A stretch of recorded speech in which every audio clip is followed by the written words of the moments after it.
warahmatullahi wabarakatuh. Perkenalkan, saya Indah Anugrah Sidik dengan NPM B1A023223 dari Fakultas Hukum Prodi Ilmu Hukum Universitas Bengkulu.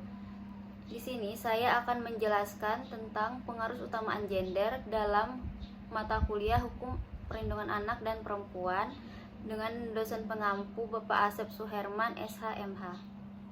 Baiklah, konsep pengaruh utamaan gender adalah strategi yang dibangun untuk mengintegrasikan gender menjadi satu dimensi integral dan perencanaan, penyusunan, pelaksanaan, pemantauan, dan evaluasi atas kebijakan dan program pembangunan nasional dengan menyelenggarakan pengaruh utamaan gender. Baiklah, berikut prinsip-prinsip penerapan pengaruh utamaan gender di Indonesia. Yang pertama itu adalah menghargai keragaman dan pluralitas. Artinya, menerima keragaman etnis, budaya, agama, ras, dan adat istiadat karena bangsa Indonesia dalam kehidupan sehari-hari terdiri dari berbagai suku bangsa, agama, dan adat istiadat yang merupakan kekayaan potensial dan keragaman yang perlu dipertahankan di dalam pengaruh utamaan gender tanpa harus mempertentangkan keberagaman tersebut. Yang kedua, bukan pendekatan dikotomis. Pendekatan tidak bersifat hitam putih, tetapi melihat persoalan dari berbagai sudut kepentingan, baik kepentingan laki-laki maupun kepentingan perempuan. Yang ketiga itu melalui proses kemampuan sosialisasi dan advokasi. Pelaksanaan pengaruh utamaan gender tidak semudah membalik telapak tangan. Pelaksanaannya harus penuh pertimbangan melalui proses sosialisasi dan advokasi yang tidak bertentangan dengan kepentingan masyarakat. Lalu yang terakhir menjunjung nilai HAM dan demokrasi, sehingga diterima oleh seluruh lapisan masyarakat. Secara eksplisit, Indonesia telah menyepakati hasil Kongres Perempuan Sedunia keempat di Beijing pada tahun 1995 untuk pelaksanaan gender mainstreaming, pengaruh utamaan gender yang disingkat PUG. Dalam lampiran instruksi Presiden nomor 9 tahun 2000, PUG adalah strategi yang dibangun untuk mengintegrasikan gender menjadi satu dimensi integral dari perencanaan, penyusunan, pelaksanaan, pemantauan, dan evaluasi atas kebijakan dan program nasional. Tujuan dari PUG ini adalah untuk terselenggaranya perencanaan, penyusunan, pelaksanaan, pemantauan, dan evaluasi atas kebijakan dan program pembangunan nasional yang berperspektif gender dalam rangka mewujudkan kesetaraan dan keadilan gender dalam kehidupan berkeluarga, bermasyarakat, berbangsa, dan bernegara. Baiklah, berikut adalah beberapa keuntungan dalam menyelenggarakan PUG. Yang pertama itu laki-laki dan perempuan memperoleh akses yang sama pada sumber daya pembangunan. Lalu, laki-laki dan perempuan berpartisipasi yang sama dalam proses pembangunan, termasuk proses pengambilan keputusan. Lalu yang ketiga, laki-laki dan perempuan memiliki kontrol yang sama atas sumber daya pembangunan. Dan yang terakhir, laki-laki dan perempuan memperoleh manfaat yang sama dari hasil pembangunan.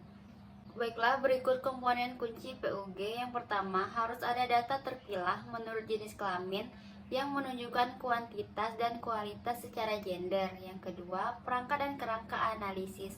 Adanya perangkat dan kerangka yang digunakan untuk menganalisis aspek gender dalam perencanaan dan pelaksanaan pembangunan. Lalu yang ketiga, partisipasi masyarakat. Adanya keterlibatan masyarakat dalam perencanaan, pelaksanaan, monitoring, dan evaluasi pembangunan. Yang keempat, kemampuan dan keterampilan. Ada upaya untuk membekali masyarakat, khususnya kelompok rentan dan marginal, dengan keterampilan-keterampilan baru agar ada inisiatif untuk pengembangan diri dalam masyarakat. Di sisi lain, pemerintah juga harus mengembangkan diri dalam kemampuan isu atau masalah dan manajerial untuk mendukung efektivitas dan hasil pembangunan yang adil. Lalu yang kelima, perubahan kesadaran dan sensitivitas. Adanya perubahan kesadaran dan kepekaan dalam diri pengambil kebijakan, sehingga kebijakan yang direncanakan dan dilaksanakan dapat mewujudkan keadilan gender. Lalu selanjutnya, hambatan dan tantangan. Yang pertama, masih kuatnya budaya patriarki. Yang kedua, masih tingginya tindak kekerasan terhadap perempuan. Yang ketiga, belum tersedianya data pembangunan terpilah menurut jenis kelamin sehingga sulit menentukan masalah-masalah gender yang ada. Lalu yang keempat, belum adanya mekanisme yang sistematis untuk menyusun kebijakan khusus sementara atau affirmative action. Lalu yang kelima, belum maksimalnya anggaran yang disediakan sektor pusat dan daerah untuk mengatasi kesenjangan gender dan program-program pemberdayaan perempuan dan keadilan dan kesetaraan gender. Yang keenam, belum adanya mekanisme pengumpulan data dan statistik yang berdasarkan jenis kelamin dan isu atau masalah persoalan gender. Lalu di bidang sosial budaya dan lingkungan, kuatnya budaya patriarki yang tumbuh dalam masyarakat, serta adanya stereotip yang membedakan peran perempuan atas ranah publik dan domestik yang seringkali menghambat kemajuan khususnya dalam upaya peningkatan kualitas hidupnya.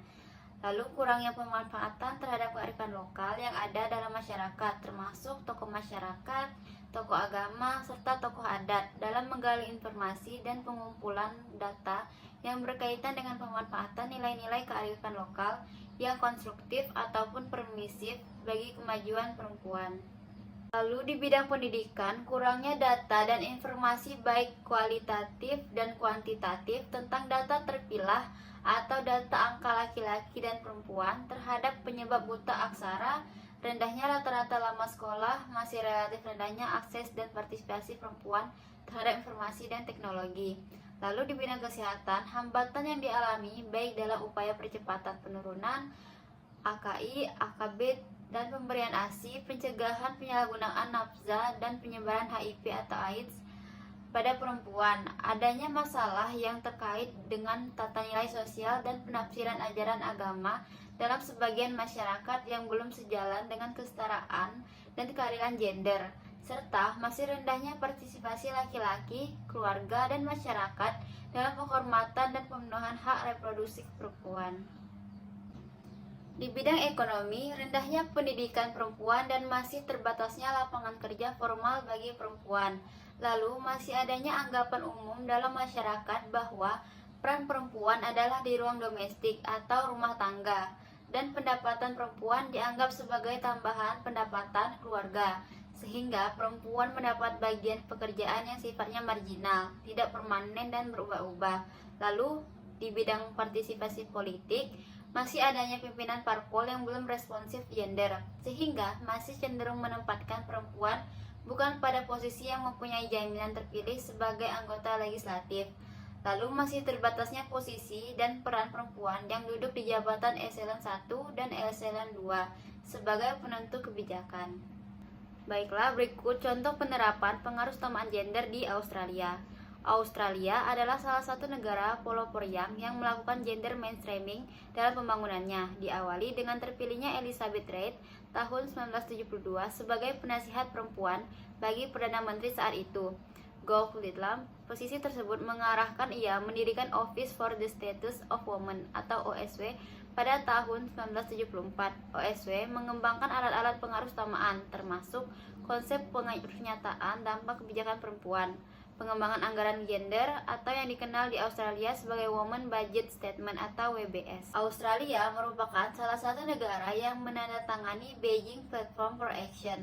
Sejalan dengan hal tersebut, Australia menyatakan bahwa pemerintah telah menyusun strategi dalam mengintegrasikan isu-isu perempuan ke dalam pengaruh utamaan penyusunan kebijakan dan telah memperhatikannya ke seluruh departemen. Semua departemen telah mempertimbangkan perempuan di semua program pengaruh utamaan, kebijakan pembangunan, serta evaluasi dan pelaporan. Pendekatan ini sudah disahkan oleh Perdana Menteri John Howard.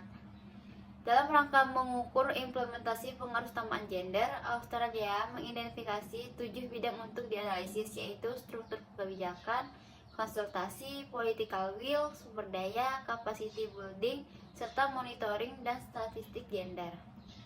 Baiklah, berikut solusi atau pemecahan untuk menghilangkan hambatan pengaruh utamaan gender atau PUG. Yang pertama itu merubah sikap dan perilaku anggota keluarga, terutama laki-laki atau suami yang menghambat pembangunan kualitas hidup perempuan atau PKHP. Lalu yang kedua, meningkatkan kesadaran, pengetahuan dan kepedulian perempuan terhadap berbagai permasalahan pembangunan kualitas hidup perempuan. Lalu yang ketiga, peningkatan kepedulian dan peran semua lembaga baik pemerintah maupun non-pemerintah serta anggota masyarakat dalam upaya pembangunan kualitas hidup perempuan. Baiklah, sekian penjelasan saya tentang pengaruh utamaan gender. Lebih dan kurang saya mohon maaf. Saya akhiri. Wassalamualaikum warahmatullahi wabarakatuh.